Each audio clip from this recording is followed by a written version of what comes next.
जय हिंद दोस्तों, जय हिंद बच्चों। कैसे हो आप सभी का स्वागत है मिस्टर एग्रीकल्चर एकेडमी के ऑनलाइन प्लेटफॉर्म पर। साथियों, हम बात कर रहे थे पशुओं में होने वाले रोगों के बारे में, जिसमें हम इन रोगों का वर्गीकरण पढ़ चुके हैं। यानी कि कौन सा रोग है, उसका रोग जनक कौन सा है, ये बात हमने की। और उसके अलावा जीवाणु जनित जो दो रोग थे, उनके बारे में हमने पढ़ लिया है। नेक्स्ट देखिएगा, उससे आगे का हम बात करेंगे, आगे के रोगों के बारे में पढ़ेंगे, वो कौन कौन से हैं। तो देखते हैं। देखिएगा, फर्स्ट ऑफ ऑल हमने ये देखा जीवाणु जनित हम पढ़ रहे हैं, और जीवाणु जनित जो रोग है उनमें हमने एंथ्रेक्स पढ़ लिया है और लंगड़ी पढ़ लिया है। ठीक है। नेक्स्ट हम एक तो पढ़ेंगे गल घोंटू के बारे में, और एक किसके बारे में पढ़ेंगे, थनैला के बारे में पढ़ेंगे साथियों। चलिए आगे बढ़ते हैं। नेक्स्ट देखिएगा, वायरस जनित में यदि हम बात करें तो हमें पशु प्लेग और एफएमडी के बारे में पढ़ना है। ये जबकि हम बात कर चुके थे, लेकिन आज का जो टारगेट है वो हम पढ़ेंगे गल घोंटू और थनैला के बारे में। पहला रोग कौन सा है साथियों, वो है गल घोंटू के बारे में। देखिए उपनाम क्या है इसके, इसके उपनाम क्या है। तो देखिएगा, याद रखना, इसे किस नाम से जाना जाता है, इसे गुरका या गुड़का कहा जाता है। इसके अलावा इसे नाविक ज्वर बोलते हैं, इसे शिपिंग ज्वर कहते हैं, इसे एचएस यानी कि हेमोरेजिक सेप्टिसीमिया एचएस के नाम से जाना जाता है।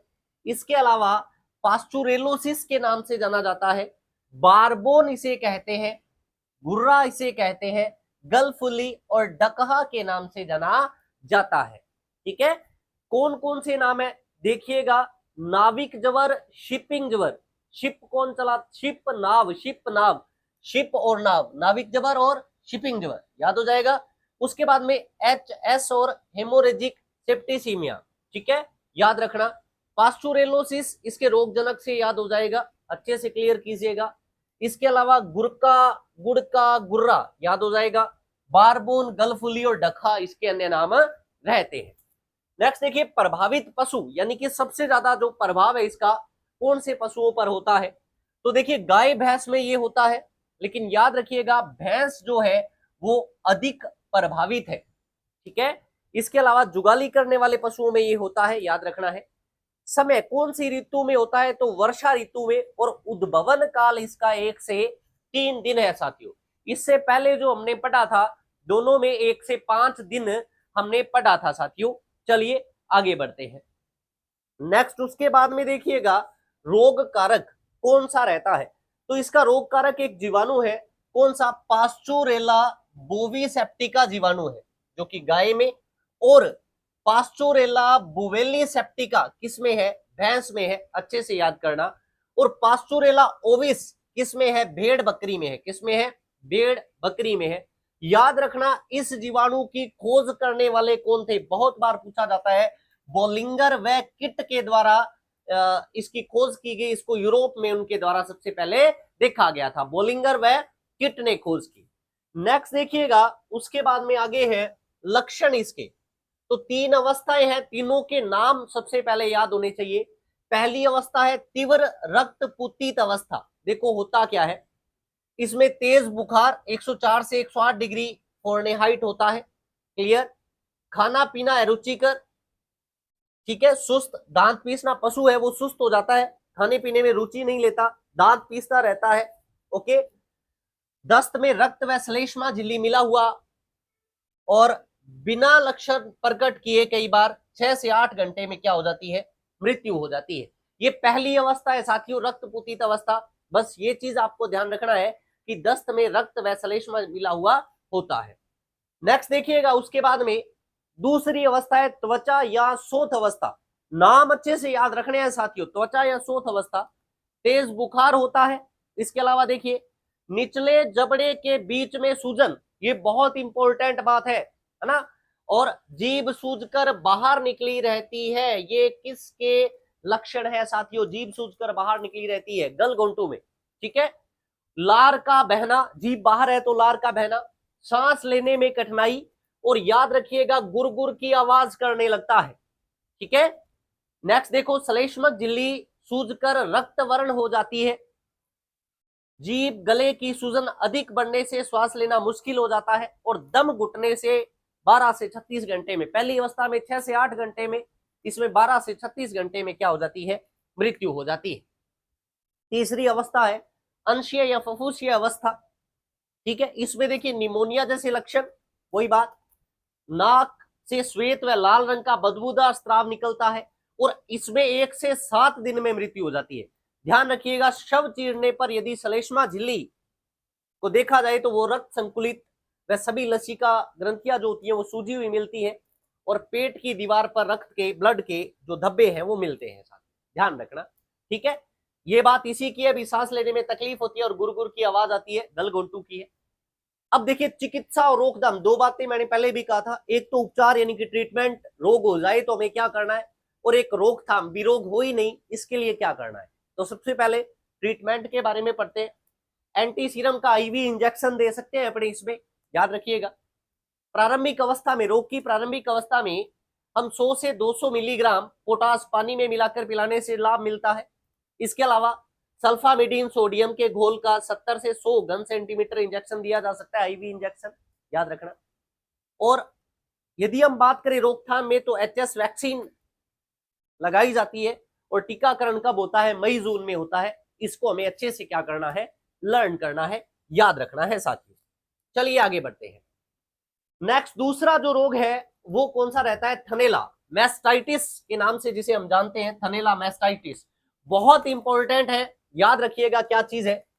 देखो इसे सतन शोध कहते हैं, गारगेट कहते हैं, एयन का शीत, ग्रीष्म, थनेली, मैस्टाइटिस, मैमटिस और वीड के नाम से जाना जाता है। किस रोग को वीड कहा जाता है, थनेला को, याद रखना साथियों, याद रखना है। देखो यह रोग पशुओं में 10 से 15% खुले रूप में और 50 से 70% छिपे हुए रूप में मिलता है। सर्वाधिक किस में होता है, जैसे गलघोंटू जो है वो भैंस में होता है, थनेला सबसे ज्यादा किस में होता है, गाय में होता है। होता किससे है, रोग कारक क्या है, तो स्ट्रेप्टोकोकस अग्लेशिये गाय भैंस में है, याद रखना। भारत में किससे होता है, स्टेफिलोकोकाई जीवाणु से होता है, अच्छे से क्लियर करना। और दूध न देने वाले जो पशु हैं उनमें कोर्नी बैक्टीरियम प्रायोजिन्स यानी कि एक समूह है, इकोलाई, माइक्रोबैक्टीरियम ट्यूबुलोकोसिस, ठीक है, जिसे हम मेटास्टिस कॉम्प्लेक्स बोलते हैं, इसके द्वारा ये होता है, याद रखिएगा। नेक्स्ट देखिए इसके लक्षण क्या है ना थनेला रोग के। तो देखो ताप बढ़ना, भूख कम लगना, गर्म व लाल दर्द युक्त एन, एन जो होता है वो लाल हो जाता है, गर्म हो जाता है, याद रखिएगा। ताप का गिरना फिर, और एन का बाद में ठंडा होकर कड़ा हो जाना, हार्ड हो जाता है, ठीक है। और थनों में एकाएक दूध का जो बहना है, स्त्राव है, वो बंद हो जाएगा।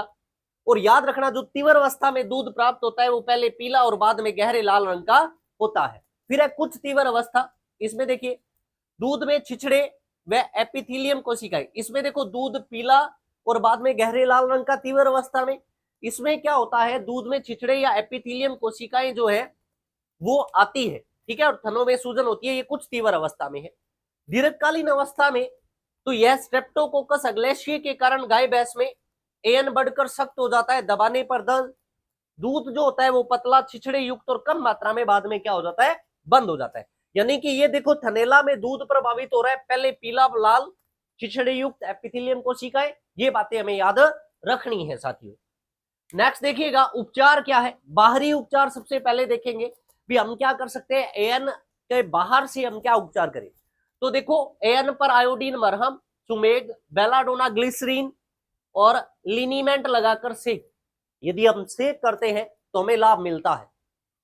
इसके अलावा एंटीसेप्टिक या सल्फा औषधियां दी जा सकती है, जिसमें देखो डेप्सोन के तेलीय घोल अथवा 1:1000 एक्रोफ्लेविन घोल का थनों के अंदर इंजेक्शन देने से लाभ होता है, ये बात भी याद रखना।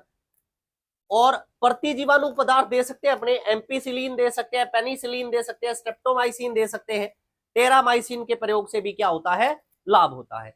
तो बाह्य आयोडीन मरहम वगैरह, एंटीसेप्टिक में एक्रोफ्लेविन और प्रतिजीवाणु में पेनिसिलिन वगैरह हम देते हैं साथियों, याद रखना।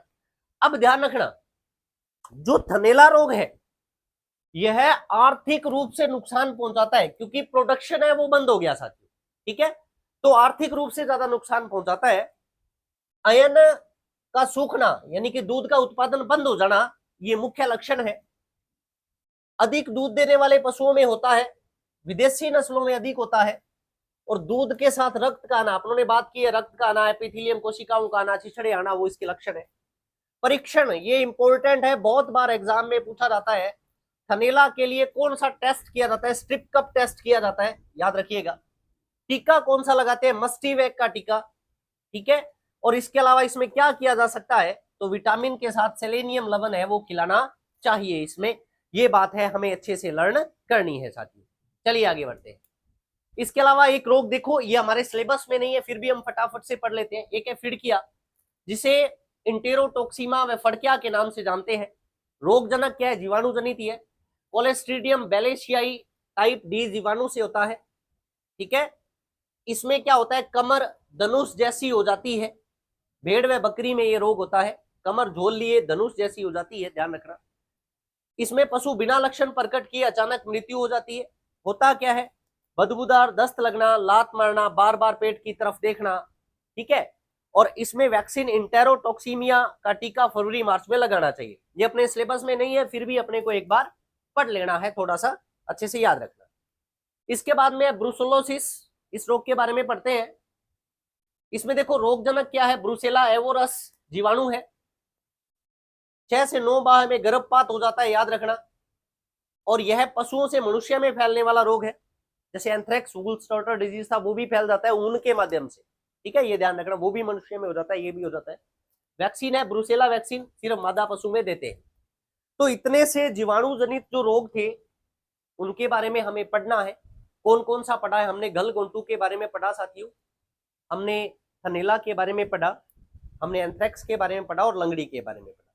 देखो कौन रोगजनक है, किससे होता है, एक एक करके आपको अच्छे से इनके बारे में लर्न कर लेना है। उम्मीद करता हूं ये आप याद कर लेंगे। आज की क्लास में हम इतना सा पढ़ेंगे साथियों। जीवाणु जनित रोग हैं वो अपने कंप्लीट हो चुके हैं। नेक्स्ट हम जो पढ़ेंगे वो विषाणु जनित। आज के लिए इतना सा, थैंक यू वेरी मच। मिलते हैं नेक्स्ट सेशन के अंतर्गत। धन्यवाद आप सभी साथियों का।